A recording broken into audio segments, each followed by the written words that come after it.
കേരളത്തിലെ സീരിയൽ ആരാധകർക്ക് ഒരുപാട് പ്രിയപ്പെട്ട പരമ്പരയാണ് ഏഷ്യാനെറ്റിൽ സംപ്രേഷണം ചെയ്തു വരുന്ന ഗീതാ ഗോവിന്ദം എന്ന പരമ്പര. TRP റേറ്റിംഗിൽ ഈ പരമ്പര 4-ാം സ്ഥാനത്താണ് എത്തിയിരിക്കുന്നത്. പ്രേക്ഷകർ ഇപ്പോൾ വളരെ നെഗറ്റീവായ കമൻറ്റുകളാണ് ഈ പരമ്പരയ്ക്ക് നൽകുന്നത്. പരമ്പര ബോറടിച്ചു തുടങ്ങിയെന്നും ഇപ്പോൾ കാണാൻ യാതൊരു രസവുമില്ല എന്നുള്ള കമൻറ്റുകളാണ് കമൻറ്റ് ബോക്സിൽ വന്ന് നിറയുന്നത്. മാത്രവുമല്ല, ഇപ്പോൾ പുതിയ വഴിത്തിരിവുകൾ പരമ്പരയിൽ വന്ന് സംഭവിച്ചിട്ടുമുണ്ട്. ഒടുവിൽ രാധിക വീണ്ടും എല്ലാവരുടെയും മുൻപിൽ കുടുങ്ങിയിരിക്കുകയാണ്. പക്ഷേ പതിവ് പോലെ മാപ്പ് പറഞ്ഞുകൊണ്ട് ഗീതുവിൻ്റെ മുന്നിൽ നിന്നും വീട്ടുകാരുടെ മുന്നിൽ നിന്നും രക്ഷപ്പെടാൻ നമ്മുടെ രാധികയ്ക്ക് വീണ്ടും സാധിക്കുന്നു. ഇത് വീണ്ടും പ്രേക്ഷകരെ നിരാശരാക്കിയിരിക്കുകയാണ്.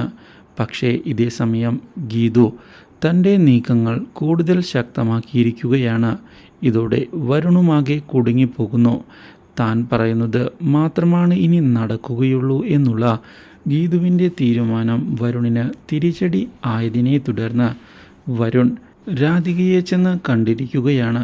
പക്ഷേ ഇപ്പോൾ സമയം ശരിയല്ല എന്ന് വ്യക്തമാക്കുന്ന രാധിക നമ്മുടെ സമയം വരുന്നതിനായി കാത്തിരിക്കാനുള്ള നിർദ്ദേശം നൽകിയിരിക്കുകയാണ് വരുണിന്.